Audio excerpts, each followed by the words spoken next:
My thoughts on this event are very disjointed. That's probably partially to do with the complexity of the issue, because it's not something that's black and white.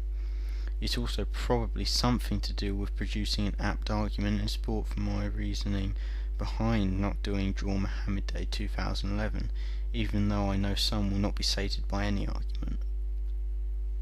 Ultimately, I feel I didn't do it because it's offensive to Muslims.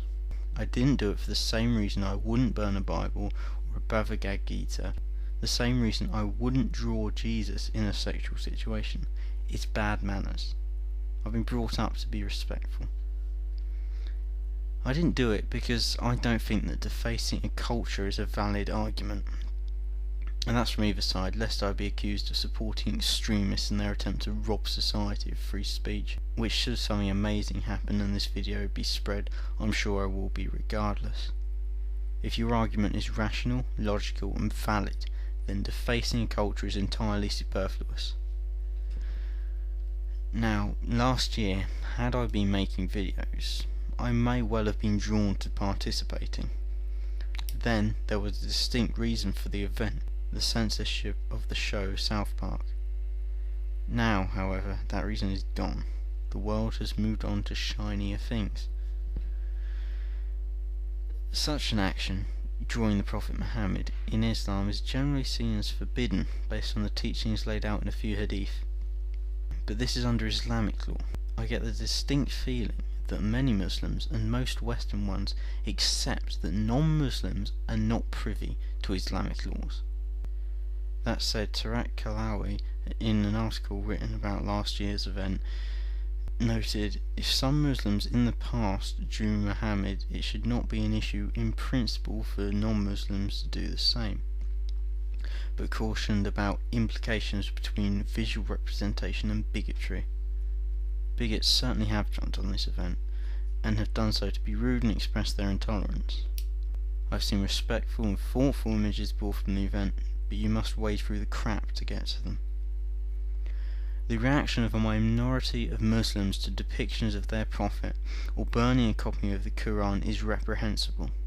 Their actions are a complete disgrace to humanity.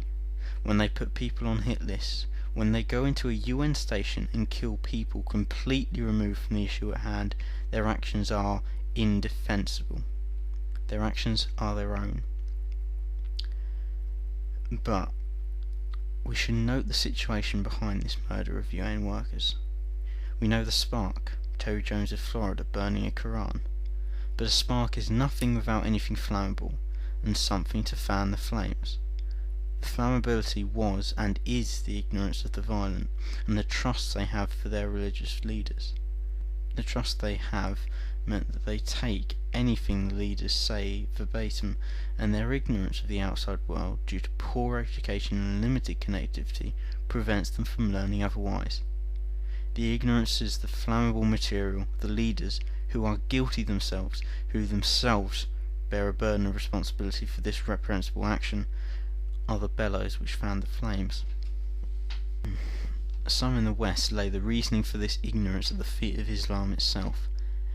I tend to disagree. I don't think that there is anything explicitly laid out in the Quran along the lines of be dumb to reality. Instead, I think that the blame lies with authority. Those in a position of power are responsible for the intellectual well-being of their followers.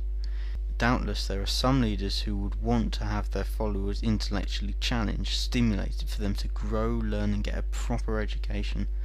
At the same time, there are those who would have stasis in intellect.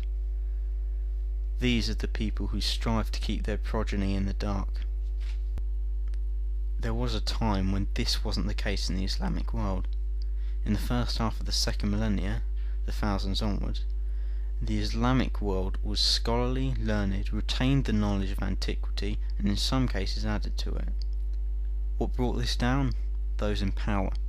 Those in power who would seek to dull the mind, because they knew and understood that knowledge is power, and knowledge in the hands of the repressed is dangerous to authority. When we see the populace gain knowledge of the corruption of the regime begins to crack. Sometimes, as with Tunisia and Egypt, the cracks propagate and the regime collapses. Why did these regimes crumble? Knowledge.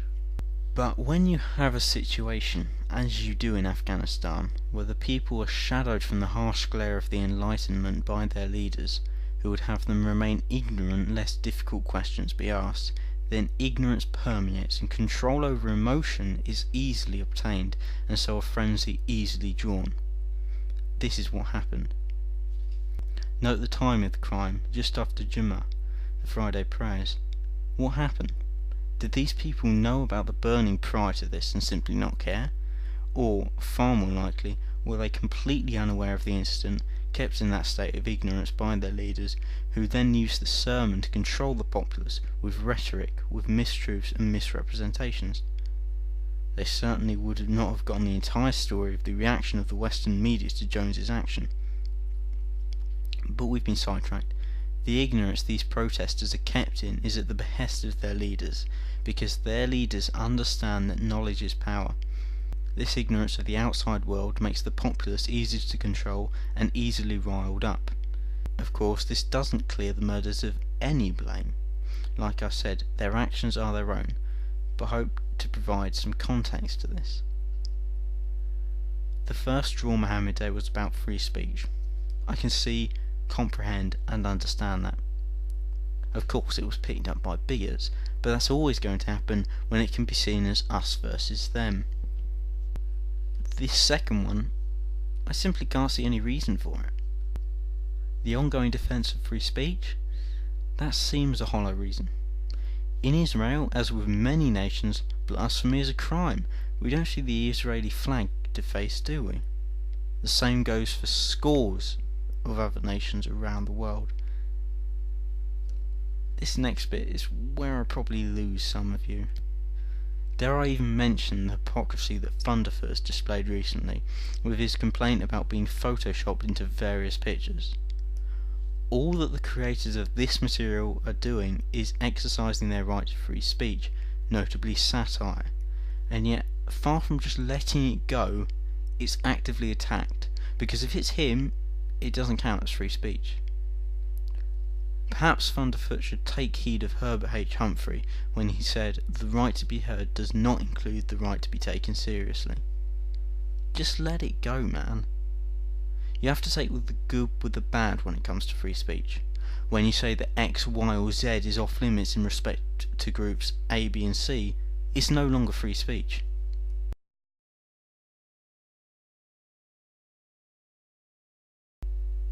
Should Islam be criticised? Yes, absolutely. But is this really criticism? Is mindlessly drawing the Prophet Muhammad really criticism? Is mindlessly drawing the Prophet Muhammad, often in a rude way, really criticism, or simply blind knee-jerk reactionism for the sake of shock value? Has this had Muslims stop and think, or simply enrage them? Of course, many Muslims are simply nonplussed by the whole thing, in which case this criticism, if it is to be termed that, is simply ineffectual or seen as simply disrespectful. Should free speech be protected from religion? Of course.